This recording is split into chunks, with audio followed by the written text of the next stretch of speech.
So this is a really wonderful session that we have today. We're going to be talking about predatory microtransit. And for those who don't know, microtransit is essentially different from fixed route buses and trains to where they're using smaller vehicles to cover a less dense area or an area that doesn't have as much ridership. And we have a really wonderful group here today that's going to describe about the issues that they've been having down in Texas. So coming to the stage is Joshua Hatton, a member of No Bus Cuts Denton, a group that is fighting against predatory microtransit in Denton, Texas. Joshua, thank you so much for having. Thank you, Bakari, and I'm joined here by other members of our committee and our campaign. Christine is a co-presenter on our presentation today, and Terrell and Kel are both with us as well. We'll talk just a little bit about our group. I'm going to go ahead and share my screen here and get started. Here we go. Our group is No Bus Cuts Denton is a campaign. You see here our website, nobuscutsdenton.org. We just updated that last night with all of our press releases, as well as some of the recent media coverage and our recent call to join our coalition against predatory microtransit. So please check out our website, also on Facebook and Twitter at No Bus Cuts Denton, and our email address is nobuscutsdenton@gmail.com. Our presentation adds 5 parts. First, we'll go over the basics of our campaign. Then I'll hand off to Christine to discuss our transit system in Denton County, Texas. Third, we'll talk about predatory microtransit. Fourth, we'll discuss the ways that we've fought back against this predator. And fifth, we'll talk about the ways that we hope to achieve victory over predatory microtransit. First of all, some basics about the No Bus Cuts Denton campaign. It's one of the 3 working groups that are organized by our group that's called Denton Worker. We're now approaching about 40 members. We're an independent, militant worker organization. Many of us are rank and file union members. But really more of us now are not yet unionized workers. And we're doing, in addition to our No Bus Cuts Denton campaign, we have a campaign to increase wages for student workers at University of North Texas. And you can see there, we've subvertised their logo with their eagle with a new eye. And we're also organizing Know Your Rights workshops at local churches here in Denton with the help of the Department of Labor, the NLRB, and the EEOC, the Equal Employment Commission. So we've got a lot going on, but No Bus Cuts Denton has been really the focus of our work for about the last year and a half. I will now, having talked about the basics of our group, I'm going to hand off to Christine. Christine, if you could maybe tell me when you want me to switch the slides, I'll go ahead and do that part of it, and I'll shut up and let you take the mic. Sure. Slide, please. So just to contextualize a little bit of what we're talking about when we talk about transportation within Denton. Denton is a city in North Texas. There's kind of a triangle that's formed where Interstate 35 splits up to go to Fort Worth and Dallas, and then it rejoins up north, and where it rejoins is where Denton is. So this is a map of part of the DART network. DART is Dallas's rapid transit. And you'll notice on the northeast portion of this map here, there is a green line that extends. That is one of the DART's light rail trains, and it meets that kind of greenish yellow line that then continues up northeast off the map. That greenish yellow line there is the DCTA A train. And so that's kind of where we are in connection to Dallas. We have a single point of contact to their network, and then we have no points of contact to the Fort Worth network, at least not that are particularly good. There's a single bus that I think at points runs maybe once an hour or something. But we are kind of off on our own transit-wise, despite the fact that a lot of Denton residents will live in Denton and then go and work in Dallas or Fort Worth. And so there's kind of a lack of regional transportation mobility, which is understandable. We're a city of 140 to 180,000 residents. We're a big college town, so when college is in session, we get about 40,000 people living there for the college season, and then they leave. So we're not a massive town with a massive budget, and Texas is a very sprawling area, which we know is like expensive to serve with transit. So we don't have good regional transportation, but Denton has a dense-ish urban core that could be well served by transportation. Next slide. The problem is that we're not doing that. So this is the current bus routes. We are going to be losing 3 of these routes come January. But you'll see that there are kind of 2 portions to this network. There is a portion that is those green routes that are all centered on the southwestern portion of town. Those are all ran by DCTA, our transportation authority, for the University of North Texas. The University of North Texas pays for those routes. They plan those routes. Those routes primarily serve to get college students from their housing to UNT. If I had overlaid the grocery stores in town onto this map, you'll see that the UNT routes serve approximately none of them. That's because they are almost exclusively designed to get students to and from school. The man who runs those, Chris, he has a very limited budget that's shrinking every year. He'd like to do more, but he can't. The orange, dark red, blue, purple, and pink routes that you'll see there are our city routes. They're called Connect versus the UNT routes. And the problem with these are lots. You'll notice that there are circuitous looping routes. Those don't particularly serve people very well, because if you want to take a short trip 5 minutes down the line one way, you're going to wind up taking that hour trip back around the loop, as opposed to a route. UNT is a state university. Yes, it is a public university. Additionally, what you're not seeing here is the frequency. DCTA has said, or the board members of DCTA have said that they find 45-minute headways on buses acceptable. And if you've ever relied on transportation in your life, you know that 45-minute headways are not acceptable. The impact of this is especially felt when you're transferring. So for example, you'll notice along that red line, right south of that highway there is the Texas Women's University. If you're a Texas Women's University student living on campus and you want to go visit your friend who lives on UNT campus, you might reasonably assume that you could take that dark red line south and then take the orange line east-west. Google Maps will just tell you to walk the portion that runs along the red line because the transfer there takes so long. It takes about half an hour because of those 45-minute headways. Sometimes they overlap well, oftentimes they don't. And so that's a big problem for our network. Next slide, please. Additionally, another problem for our network, conceptually, a lot of the problems with DCTA come down to governance. We've had conservatives running our bus network for quite a while.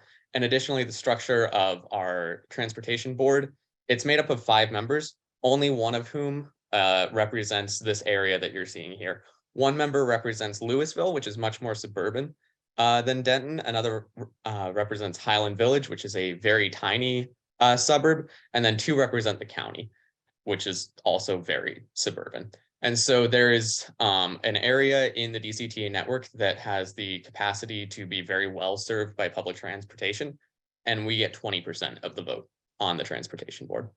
And so that kind of failure of governance at the top then percolated down through the entire agency to the point where, for example, when our agency talks about bus ridership, they exclude the UNT routes entirely. When you see the agency talk about, oh, we have low ridership on our buses. Our bus network is not working. We know that buses just can't work here. You know, we've put so much effort into like trying to make these things work, but nobody rides it. They are entirely excluding the UNT network. So this is the network that when DCTA talks about buses, they're talking about this. Next slide. Not this. And this gets absurdly high ridership. A lot of these routes perform really, really well. But they just are not included in our statistics. Next slide, please. So here we see the GoZone system here. GoZone is our predatory microtransit option. It is essentially an Uber that is run on the public dime.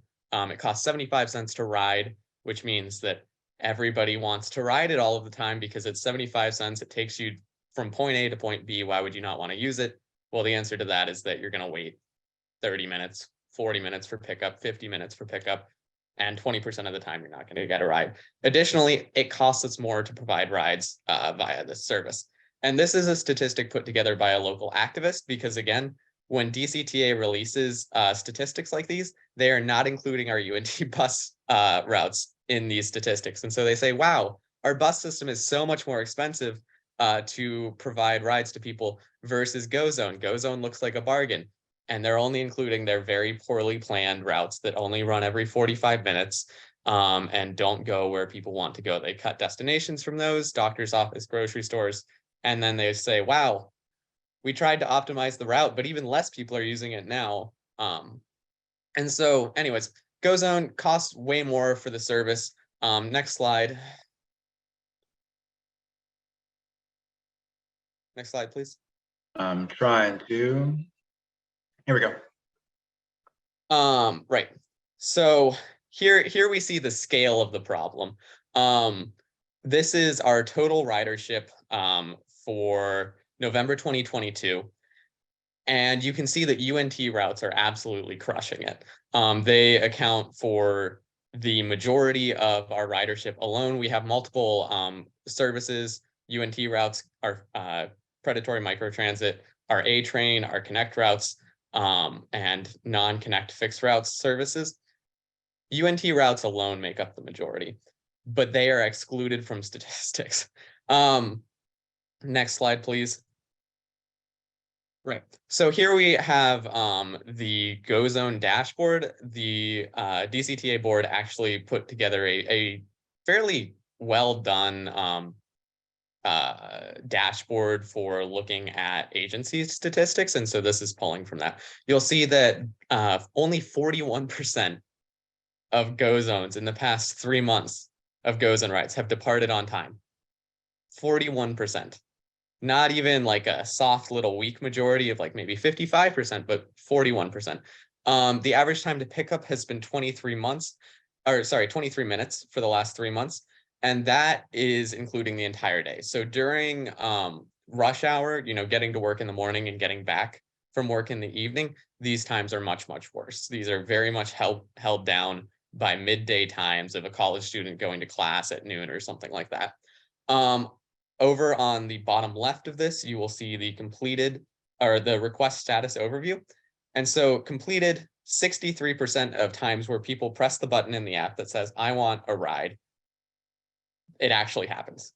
So 3 out of 5 times that you try to get a ride with our GoZone, it will give you a ride.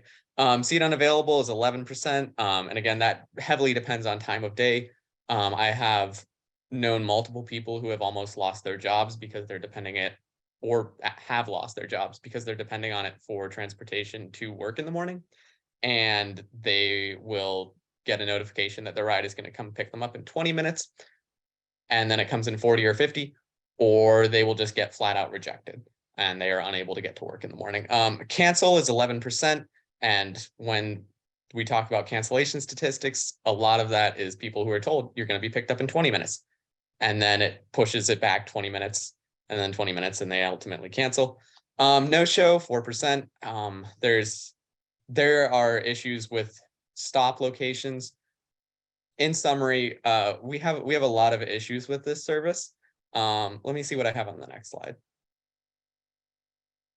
Right.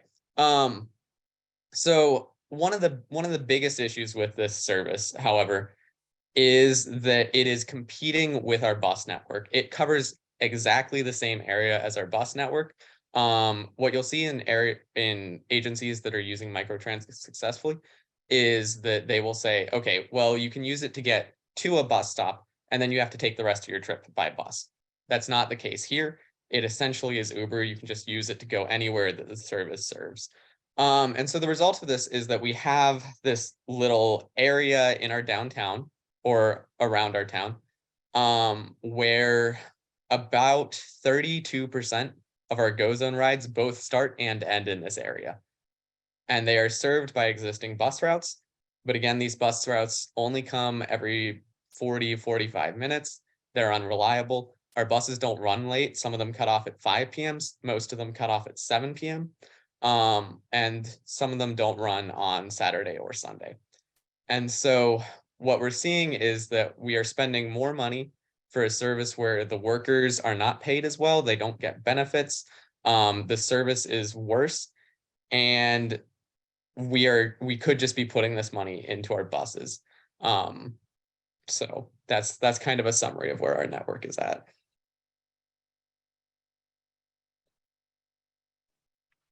Great, Christine. Thank you so much.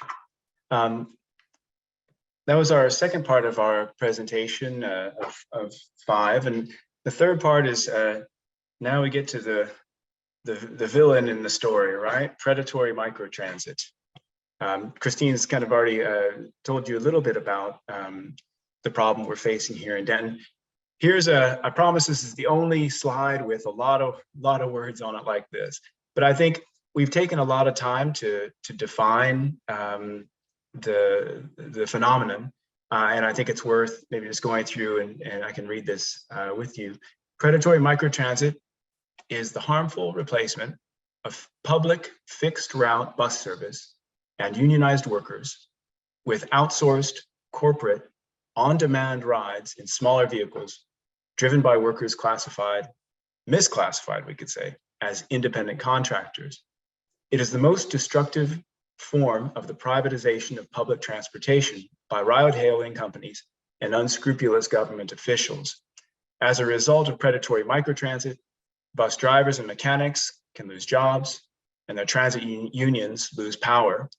Low-income riders lose access to transportation, and the communities of which they are all a part lose wealth. Predatory microtransit harms workers, riders, the community, and the environment. It harms workers really in 2 ways. First of all, the workers who are part of the public, mostly unionized workforce for transportation lose jobs as an effect of the cuts to routes. And in addition to that, the new jobs that are there for microtransit are the workers are misclassified as independent contractors. They may make $25 or $30 an hour, but they are paying $9 an hour to rent the vehicle that they use. And at least here in Denton, the company that is the subcontractor, the contractor is VIA, pays no benefits or anything like that. So financially, it's increasing precarity for workers in the transportation sector. I would just briefly add there Sure. that they have an issue with getting people to come to work because it's a bad job.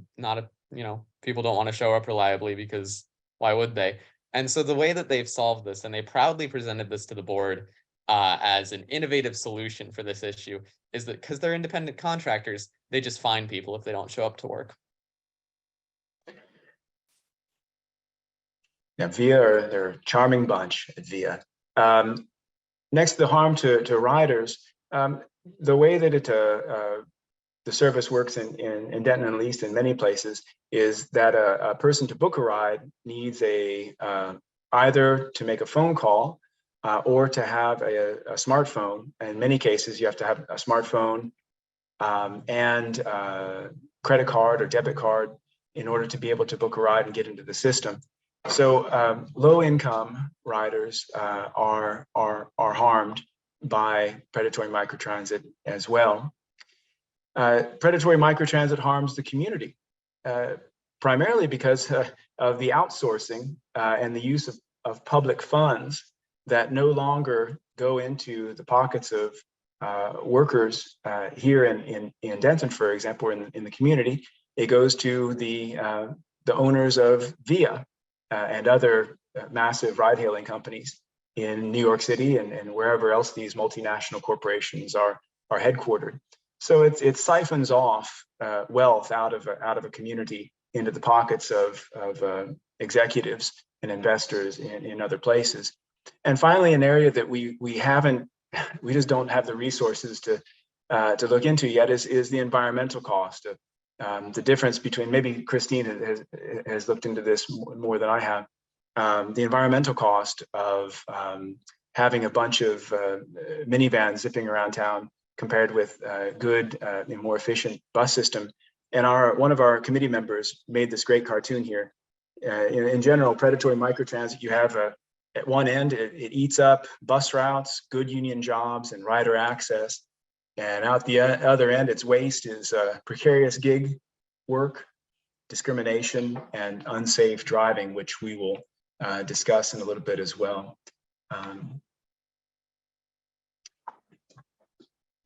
So that's in general kind of what we've seen from predatory microtransit, and our research there. We've done some research on predatory microtransit in other areas. The more we look, the more we find. There are groups facing it, unions of ATU, the Amalgamated Transit Union alone. We know of unions fighting it in St. Louis, in San Antonio, in Dallas. It already happened, really, and also in a local in Massachusetts. So it's a national and also I would guess probably a global phenomenon as well. We just don't have the resources to be able to do the research on that. The case in Denton County, the process has been to sabotage and then privatize. Right, you see here on the left the image. This is Route 3 on McKinney Avenue. It's in a ditch. The sign is tilting. In order to get to this, you have to go, I think it's about 40 here, isn't it? 45 speed limit on McKinney there. But it's near. That segment is de facto 30, or sorry, is officially 30, but yeah, de facto 40, 45.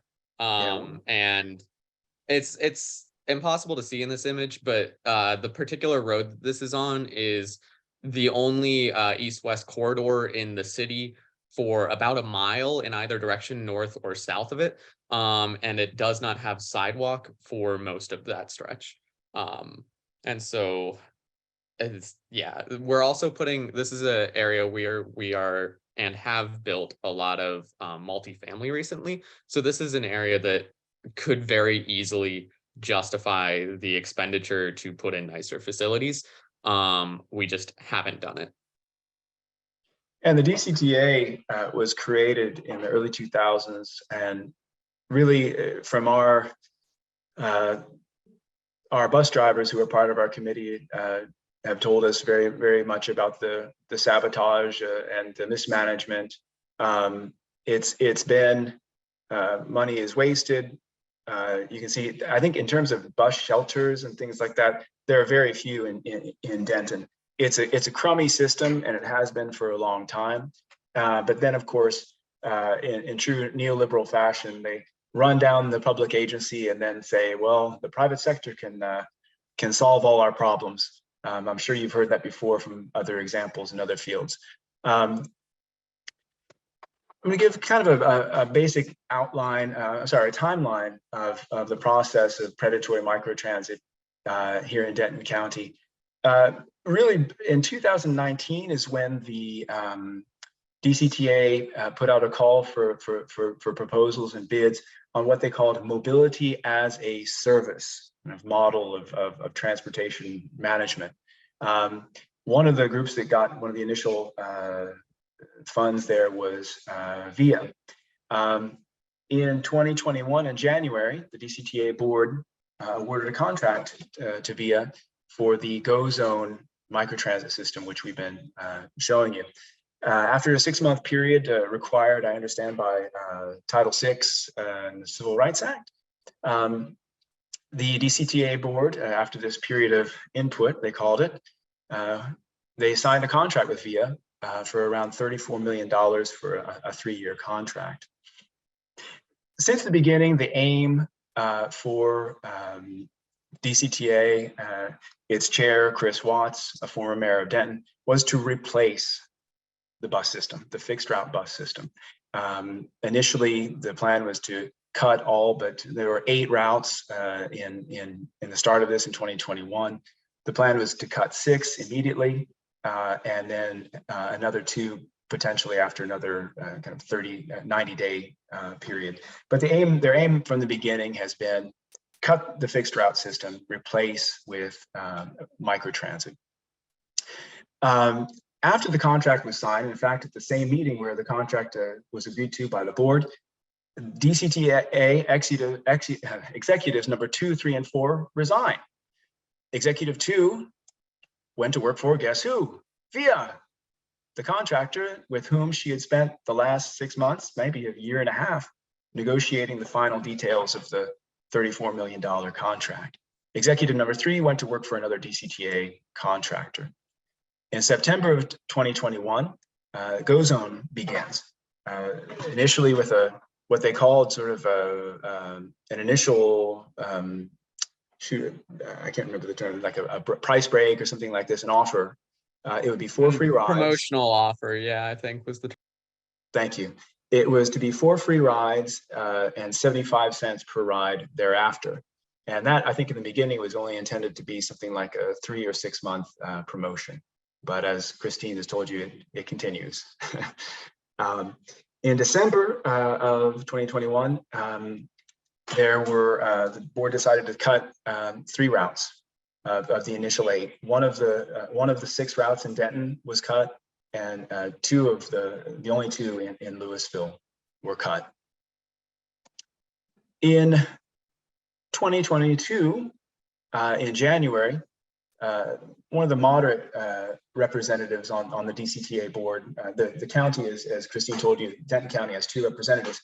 This kind of more moderate member was replaced with a county judge who's buddies with who is the DCTA chair, the kind of architect of the Go Zone replacement plan. And then in March, the DCTA CEO was forced out. He resigned officially. So within an 8-month period, the top 4 executives at DCTA resigned. Since we're here to, as part of the Transit Equity Day network, equity is an important part of our campaign and why we're fighting. First of all, and again, our apologies, we don't have the resource base to really have a lot of hard numbers on this, and we're mostly working from anecdotal evidence, much of it from our committee members. Some of the issues in equity, one, disability access. We know that wheelchair users, not only are Go Zone, as you've seen, was only 61% of the 61% of the time there's you're unlikely to actually get a ride regardless of whether you need wheelchair access or not. And one of our committee members was stranded once here in Denton trying to get a Go Zone vehicle. Another aspect of equity is income. Low income people are stranded. If you don't have access to a telephone, you can't book a call. You can't just go up to a bus stop and hop on and pay your fare. It's not the way it was in the old days where you had payphones everywhere, right? There are, I don't think I've ever seen a payphone in Denton. So if you don't have access to a phone, you can't use public transportation. The digital divide is something that Bakari had asked us to look at.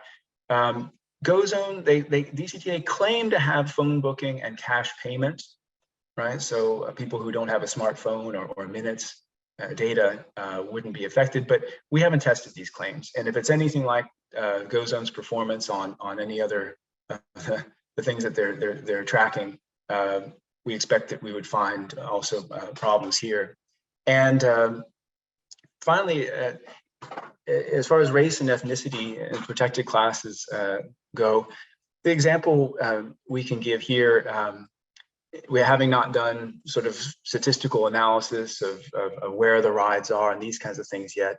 Kel was with me when we were riding the buses in Louisville, the two routes that have now been cut.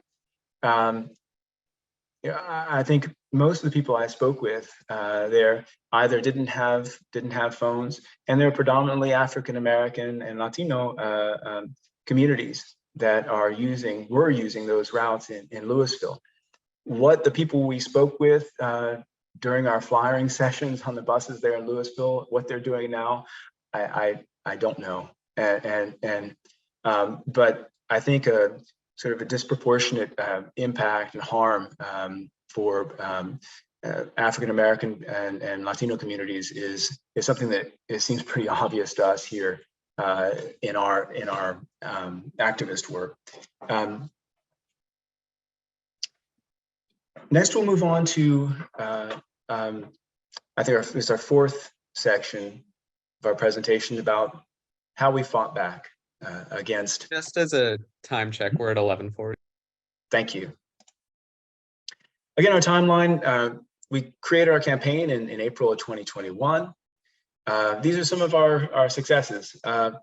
In June of 2021, we pressured City Council not to renew a contract to a consultant who had been pushing for the replacement of the buses by GoZone.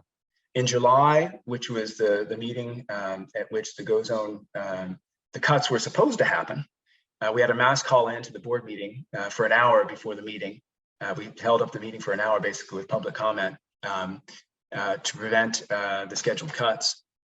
In October, we pressured Denton City Council to remove its representative to the DCTA board, its chair actually, who was a former 3-term mayor of Denton, and really the architect of the bus cuts. And I think this is probably the moment we're maybe proudest of and we were most effective. I don't know if you caught the last city council meeting where they were attempting to remove Allison. We got Chris Watts removed and we got Allison McGuire put in. Allison is a wonderful woman, a fantastic advocate for transportation. She was recently recalled due to a redistricting effort that put her into a much more conservative district. And they just immediately yanked her. And so our council was trying to remove her from her DCTA board position. It did not happen. And there were immense amounts of salt from the conservative members of the city council over the Chris Watts call-in effort. Yeah, I think that was our finest moment there, was getting him pulled off the board. And we did that through flyering at one of the places. We went to the community market, we went downtown, and the city council members told us they were getting dozens of emails from people we contacted to pull him off the board. He helped us a lot by saying it wasn't his role to say what Denton City Council does, and we had it on tape. But that was I think a great victory for our campaign. Unfortunately, he's back on city council again, so we're gonna have to keep fighting these vampires off. In November, we presented our workers' plan for public transportation, where we called for the contract with VIA to be canceled and to have the GoZone be brought in-house. In December 2021, we pressured the DCTA board to keep routes. We were able to save 5 of 8 at that point. 2022, we presented our research on GoZone safety, which you can find on our website. We rallied the county courthouse in June to keep routes. In June, we formed the Coalition Against Predatory Microtransit and organized a labor conference on predatory microtransit. In July, we've held our first meeting of our coalition, and the Trust Network of Transit Rider Associations joined our coalition. In November, we partnered with Every Texan, it's a think tank in Austin, and the Texas AFL-CIO. We're trying to pass anti-corruption legislation during the upcoming Texas legislative session. All this revolving door stuff of executives going from DCTA to contractors, especially VIA, is something we need to stop. And then just recently, as Christine mentioned, we pressured City Council not to approve its resolution, removing its pro-bus route representative on the board. Finally, the last part of our presentation is, how do we achieve victory over predatory microtransit? We have some short-term goals. First of all, for DCTA, we have called for, of course, preventing further cuts to bus routes and to bring the GO zone system in-house. At the Texas state level, we are trying to pass anti-corruption legislation during the 2023 session. And at the federal level, what we're trying to do is turn off the tap on FTA funding for predatory microtransit projects.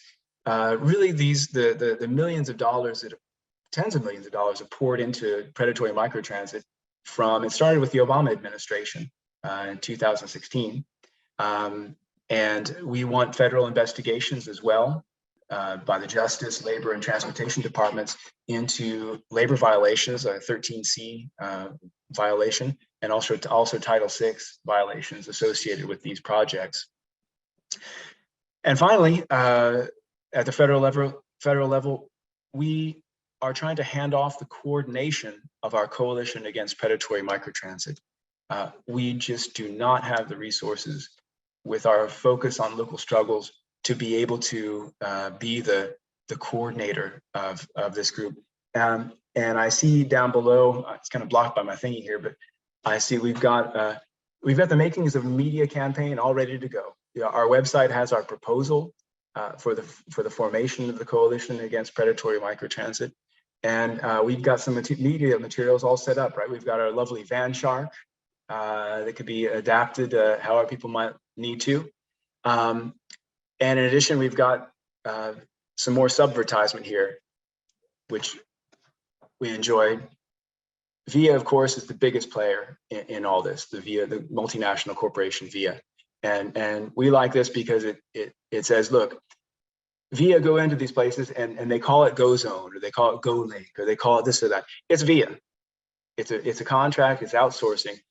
Predatory microtransit is VIA, and it's unviable. It's unsafe, it's unhealthy, it harms workers, it harms riders, it harms the community, and it harms the environment. We are calling on any sympathetic organization to help us, and especially to help us to take up the coordination of this coalition, the coalition and the fight at the federal level. We don't have the resources to do it. We need help. So please contact the groups that you are part of, the groups you know, especially Transit Center. Transit Center, we had some contact with early in our campaign, and haven't really been able to maintain that since. So we need help to keep fighting predatory microtransit, and we hope you will help us do that. Christine or Kel or Terrell, do we have anything else from our committee you think these folks should know before we move on to the next part of the event? Nothing for me. Josh, do you think I could jump in? Of course, I didn't see you, Will. Welcome. Will's in our campaign and our committee as well.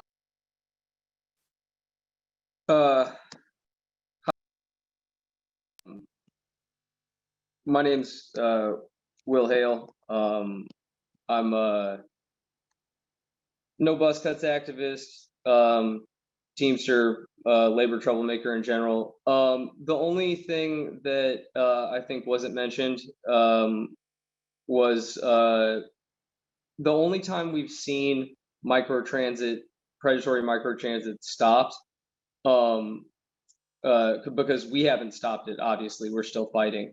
But the only time we've ever seen it stopped is by a union contract. So Smart Local 607 in Los Angeles and Smart Local 23 in Santa Cruz both had language in their contract about part-time operators that allowed them to bring microtransit in-house and make those people union. So that's the only thing we haven't seen civic outcry stop this. You know, basically when these municipal bodies decide they're going to do this, they've decided they're going to do this, and they bulldoze any dissent. we've only ever seen this stopped via a union contract. So I think that's the only thing I have to add.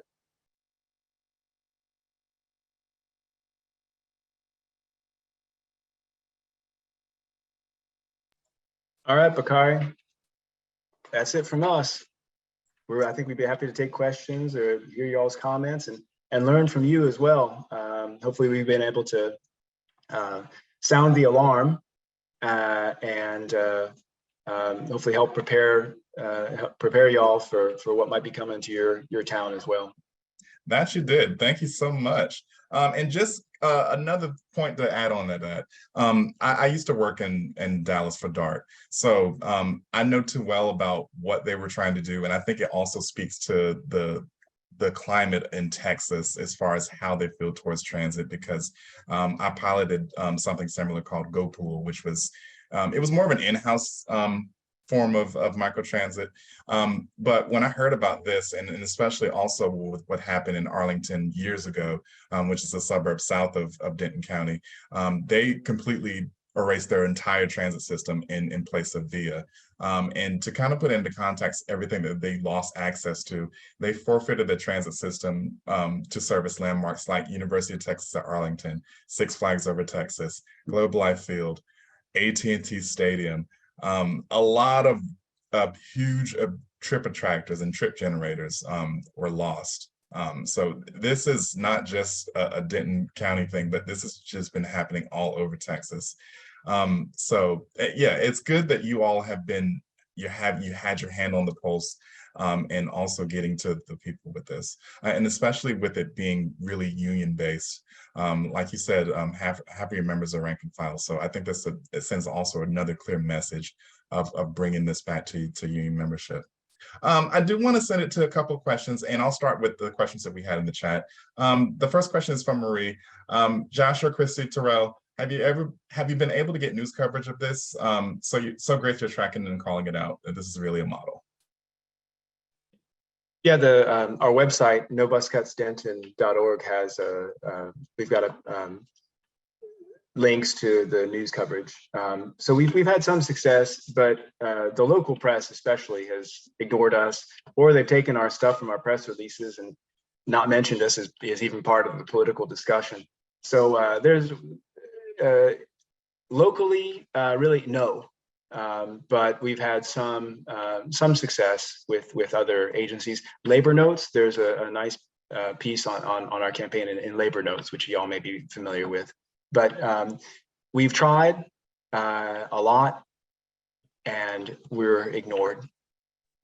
I do want to give a quick shout out to Spectrum News. Spectrum News, I'm not sure if it's nationwide, but it seems like they've done an aggressive kind of market buy for running in restaurants or other places where it's background television. And so there is a friendly young journalist working with them who is fairly happy to cover our events. I've been on air a number of times with him, and I've had coworkers say like, hey, I saw you on the news and stuff. So it seems to be reasonably effective. Wonderful. Our next question is from Sherry. Sherry asks, what are the 3 best solution alternatives, not including taking over the board that would take a decade, that we could work towards this for this area and others to have a minimum of 30-minute headways for this or other systems? I don't have 3, I have 2. Hope that's okay. So what, maybe Josh will have the 3rd or someone else, but what I've seen, not yet working, but beginning to work. Number 1 is local electoral. As discussed, DCTA, is like many systems, has the issue where we are the transit center, like the center for possibility and effective transportation within the broader network, but we only get 1 vote on the board. SEPTA is a similar way. I think Philadelphia proper has 2 out of 9 SEPTA representatives, for example. And so the workaround to that is what UNT has been demonstrating so clearly for us. UNT is, of course, within DCTA's operating territory, but they plan their own routes. They purchase their own routes from DCTA, so DCTA operates them, and they don't have to provide the facilities like maintenance and dispatch and such, but they are planning and operating to some capacity their own routes. What is coming down the pipeline electorally for the city of Denton in this coming 2023 cycle is that I think transportation is going to wind up being a central focus for our local elections, with the intent of the city doing what UNT is already doing and purchasing and planning our own routes from our transit agency, sort of as a recognition that we don't have the power to fix the board dynamics of our agency, but we do have sort of a workaround available to us. And that might actually be the first Josh is hearing of this. But the other thing is that there is a presence from staff. Staff is in this at DCTA primarily because they support public transportation and they recognize the opportunities of it the same as we do. They are working the board. And so at the October board meeting, there was that graphic that I presented of a lot of 32% of GO Zone rides are overlapping with existing bus routes. And so they are kind of working into their presentations like, hey, we need to be fixing buses. And so just providing staff support and maintaining relationships with staff is important. I have a third, if I could offer it. So one of the key features of our campaign has been to generate phone calls and emails and participation at meetings. Basically, when you're generating 40 emails, 20 phone messages a day, these people largely are lazy bureaucrats who signed up for an easy job.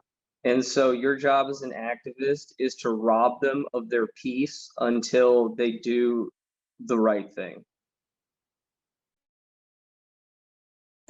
I love that. We have another question for Sarah from PIS. Sarah, go ahead. Hi. Okay. Hello. So this is bringing up a lot for me because, we deal with school transportation and it's should be a public service. It's funded by, the taxpayers. And in a lot of cases, it's a legal mandate for these students. It's their civil right. However, this is coming up with us. The busing is privatized. They, screwed up the wage structure years ago and did a bunch of other things to turn people off in the workforce, which is also ATU mostly. And there's such a shortage that what they've done, it started a couple summers ago, was to say to parents, oh, it's okay, we'll give you these ride share. And so it's a contract, it's different names, but Uber was definitely one of them this past summer. They actually, for a hot minute, had something called the Drivers Cooperative, which is, more worker run and disabled friendly and, conscientious and stuff. But that was like a quick contract. They got rid of it. But this is something that they're sort of shipping to parents who, or and local elected officials and community boards who are grilling this Office of People Transportation, saying, well, what are you going to do to get the kids to school? And they're like, oh yeah, well, we'll prioritize and we're looking at alternatives like rideshare, blah, blah, blah. Second thing about it, I could tell you some other ways that it ends up being useless. There are addresses in the borough of Queens that have a hyphen between, so like 123-47 58th Road or something like that. And the system gets glitchy with that and these people don't get picked up. We have a lot of, as you know, Texas governor sent a lot of people to New York who were recently arrived from places like Venezuela, and they have two last names, as is the custom. And people are already anticipating a lot of things where the name matching can go wrong, and that would also be a glitch because they might put, you know, the first one instead of the second one, or vice versa. The big thing though, when you say via, I would like to know more about anything you might know about sort of the, maybe I blinked and missed it, the origin of that country, I mean, company, you know, are they tied in with equity, hedge funds, or anything like that, or another country? Because VIA is the GPS system that they've been, you know, holding as a carrot to the parents as well, saying, well, you'll know where the bus is, which, you know, if it's still 2 hours away, that's not so great. And they've taken forever to get it installed and to roll it out and to, you know, it's a hot mess. So I'm really curious about VIA as a factor in some other multinational corporation type structure. And that's my question. Let it go with that. Thank you. I can tell you briefly about VIA. In the limited work we've done, it's a multinational corporation headquartered in New York. They've got contracts all over the place. One look at their website, and you see they've got contracts in Berlin. They're all over the place. We were going to try to look some more. One thing we do know about VIA is they are. We're told by folks who have attended the APTA, the American Public Transportation Association. Evidently, VIA are there with their own suite and their own area at the conference, and whining and dining, and doing. Certainly, on the other end, they must be doing lobbying in Washington to get the federal money flowing towards them.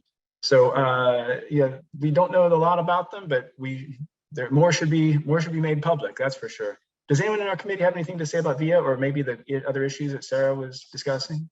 Actually, yeah, I did have a little bit more information about VIA itself. So, for instance, two of their members, one is I don't have his last name, but his name is Andre something, and he's the head of the public policy at VIA. He also served 5.5 years in the Obama administration in some kind of committee or whatever. Another person was a lady named Tiffany. She used to work for the Boston mayor, Michelle Wu, who also has a thing with VIA. What's interesting about her is that she was the one who designed a lot of the software VIA uses. She was the president of Remix, and VIA bought them out, and that's where they got most of their algorithmic stuff. So you start to see like VIA has these different people, not only in VIA, but also have their hands in like local and national governments. We saw the same thing in DCTA right before VIA came in. Yeah, that's right. They've got the former vice president, right? She's there now as their manager of customer relationships or something like that. Yeah, and I think this is like important to know that they're still the last one around, because I remember 2017, 2019, we had a lot more of these companies, because I know in DC they had a company called Bridge, and they went belly up. And then Ford, General Motors Ford, they had a company called Chariot, which also went out of business, that were expanding to a lot of markets. So VIA, for whatever reason, is still existed just because of that overflow of people coming from this transit company and wanting to expand out to others. So yeah, I definitely get that. We had a question from Laura from Pittsburghers for Public Transit. Go ahead. Yeah, thank you guys. That was a great presentation. I just wanted to flag that, or maybe reemphasize that a lot of times these the predatory microtransit shows up nested under a transit system redesign, network redesign, and also yeah, we've had particular challenges with the SMART grant that the federal government is providing, and it's not just to transit systems, it's like to municipalities and cities. Like we had this attempt to have autonomous vehicle microtransit that would have been competitive with public transit, but that was going to be seeded by smart grant money. And I think why it's really challenging with this federal grant stuff is that it happens completely in darkness when like city and agency staff are applying for, there's no oversight process for what kind of grants are being applied for. And then the bodies that have to approve the budgets, like the city council or the agency boards, are loath to turn down money if they're awarded the grant. And so it's really hard then, because then you're just trying to fight the process of receiving money to be able to implement something. And I think really both changing the incentive process federally, as you guys mentioned, is really important, but also pushing our municipalities and transit agencies to have some kind of process by which the public can be made aware of some of the so-called opportunities that they're applying for in advance of those applications, particularly when it's things that ultimately offer up public resources. And just the last thing I'll say is that our city has also been piloting mobility as a service, and we see the privatization of public transit happening now beyond predatory microtransit in the form of vans, right? Like we see it in scooters, we see it in sidewalk delivery robots, we see it in autonomous vehicles, and just I think thinking about how we talk about public space too, and like the privatization of public space through these transportation modes that are deeply inequitable, and how I mean, obviously how problematic it is for people with disabilities. I think that what you're describing is also definitely a violation of the ADA. Like we were party to a lawsuit against Uber because their services, even as a private service that's not publicly run or funded, doesn't provide equitable or like sort of parity for people with disabilities. So just a lot of thoughts, but I just wanted to flag, I think this privatization pops up in a lot of different ways, and the things that trigger the process are manyfold, and so I think it's worth keeping an eye on all of them. Absolutely. And we also have a comment from Sherry. Sherry, go ahead.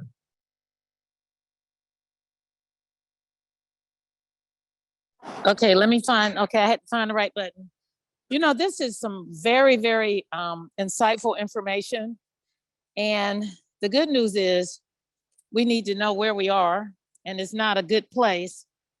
The other good news is we have some excellent advocates on the battlefield. The bad news is the answer to most of our woes, unfortunately, are two things. I mean, the biggest problems is that money is the answer to the question, to our problem. And then the second thing obviously has to be transparency.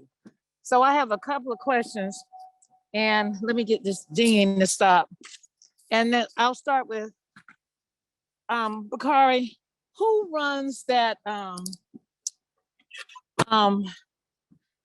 service up on Buford Highway here in Atlanta? And would you consider that predatory transit? From what I've heard, is pretty efficient. And if that's true, can it be duplicated and not corrupted? And the second question about Atlanta, or part B of that, is that English Avenue Vine City has a free service just for their area. It's a circular, and it is electric cars. I think they say they were donated 4 electric cars, and it takes people to the general area. So if you can answer those 2 quick questions, then I have 2 more. Okay, yeah, I'll start with the first one. So for those of y'all who are not familiar with Metro Atlanta, our busiest bus route is Route 39, which goes up Buford Highway, which is a really huge international corridor. They also have, I wouldn't consider it predatory because it's a jitney. I think it's more of a jitney. It's called the Royal Bus Lines, and it's this small orange bus, and it transports people up and down the same route that MARTA's 39 goes to. And the reason I don't think it's predatory is because there's still a high ridership on the 39. Like it's still, after decades, still the highest ridden bus ridership. And that kind of shows the density of that area and the need for ridership in that area. And that was something I wanted to note about Denton County, was that Denton County is one of the fastest growing counties in America. And in one of the fastest growing metros in America, top 5. So you see that there is a huge, it's denser than most Texas counties. And it also represents a location, what Christine said, it's in this triangle. It's in this triangle of Denton, Dallas, Fort Worth. So there's already this whole setup to where it can be. Now, as far as the West Side thing, I think the circulators are good because with cities like Atlanta, and I'll also say for cities in Texas, the walkability is very difficult, and especially if you get a place that's really hilly or a place with no connectivity. So if you look at a map of Denton County, you'll see there's a lot of really suburban neighborhoods that don't really connect to each other. So circulators are different from predatory microtransit, to where it's not necessarily siphoning off riders, but it's actually circulating people to the actual modes where you can connect into a larger system. So like if there was something that could connect into the A train in Denton County, then that would be helpful. But the replacement of it also sends this signal that we don't really care about, you know, the whole digital divide, like people not having cell phones, people not having debit cards. I think that's where it's different versus like the Royal Bus Line, where it's cash. It's you pay $1 and you get on board. And then also similar to MARTA, where you have 2 options. Now going to be 3 options in the future, because now you'll be able to pay with your smartphone. So I think it's different in those respects.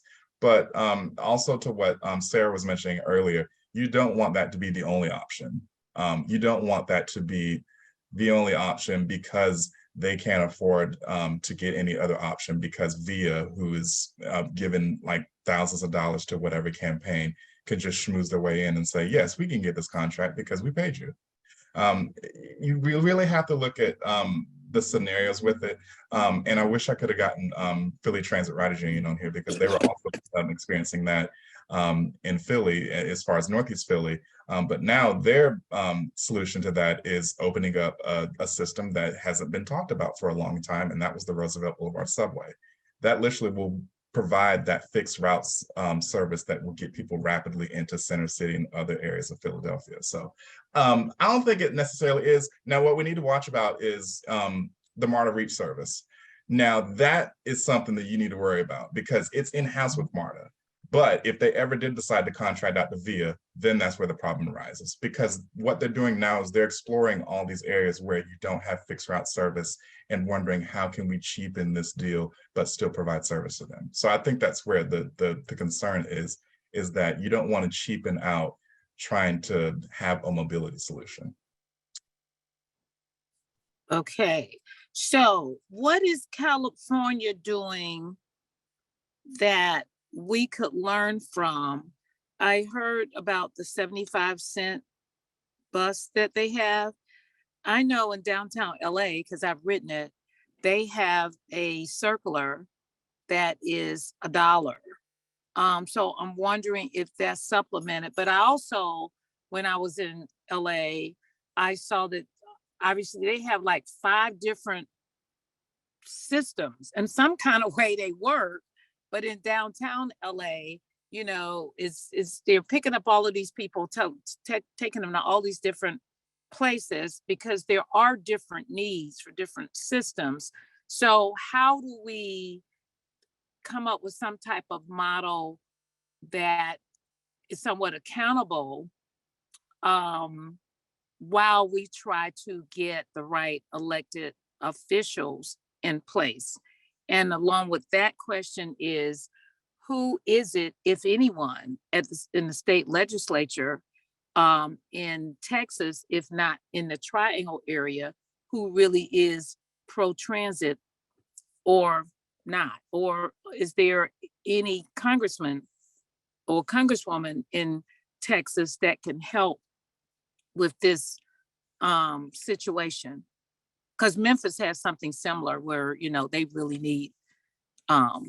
So how can we learn or kind of start with a short-term plan versus just always have, you know, more issues? How can we do that? Well, I'll start with the first one. I think you're referring to Dash, and I think that may be a county service. That's something. And I'll also mention that in downtown LA, I think they have a free circulator bus. And that's just because downtown is huge. Like, if you've ever been to downtown LA, it's huge. It's huge. So it's difficult to get from one point to the other. And It is. you want to create that walkability, like where you want to get from the fashion district and you want to get to the other side where Union Station is. I think that helps. And like, I was there back in September for the Young Workers Convention on Climate. It takes forever to get anywhere around LA, like on average, hour and a half, 2 hours. So that circulator really helps when you get to that point and you don't want to finish on that same vehicle because they're going to be making stops, especially it's like if it's an express service, they're going to be making stop at the stop at the stop at the stop. Whereas the circulator will go around to points of interest or points where they know they're going to have a high boarding and alignment. So I think that's important to recognize as far as that. But I think a part of that is business improvement districts, or in Georgia, they're called community improvement districts. They also can pay for that service. So for example, like the, what's the one in Buckhead, the Buck Shuttle. That's yeah. They do. It comes to pick up people from the MARTA station, and I think it takes people to Lenox and some other places. Right. That's that last mile connectivity part of it. Of yes, now that I got off at this station, I don't want to walk, and especially if it's 90 degrees and the humidity's up past 70%. No one's Suppose gonna you walk can't walk, like right now, I have on a boot because I have tendonitis. Right. So suppose you can't walk. Right. So don't they, what, you know, I haven't lived in Chicago in a while, but you know, Chicago seems to, you know, be doing a better job than some other folks. I don't know if they have circulars or not, but I just always know when I was in Chicago, it was like rare if I ever thought about driving downtown, because there are 3 different options to get there: the bus, the L, or the Metro. So obviously that's heavy rail, along with an elevated line. So how can we learn from these cities and really start to get some traction? I mean, the biggest part I would say is show them that it's profitable, honestly. But it's not. Yeah, I mean, Chicago's a different ballgame, just because Chicago's a transit legacy city. They've had that since early 1800s. And especially the way they had it, they made it where everything loops and then goes out. Everything loops downtown and then it goes out. And I was there right before Thanksgiving. It was lovely. And I also found out they're putting in infill stations. So they're really trying to make that access much better. Yeah, and it makes sense because the density is definitely going to increase in Chicago and all these other cities. Like, and I mentioned that about cities down south. A lot of these cities are growing because you're getting a lot of people who are migrating from up north to these southern environments that don't have a lot of the transit infrastructure that the cities up north do. So I think it's good to show them that, hey, you can build transit-oriented development, or you can build a lot of these developments for these newcomers and put it around transit to where they have the second option and driving is not the only thing in town. And I think that's something also for Denton. Like, if Denton's experiencing this growth, then I think that's also something to figure out with the A train. Yeah, Christine, you have something? There, as much as transit-oriented development is the goal, we have so many barriers to it. We have development code where we recently, depending on the style of restaurant and bar, up to 4x our parking requirements.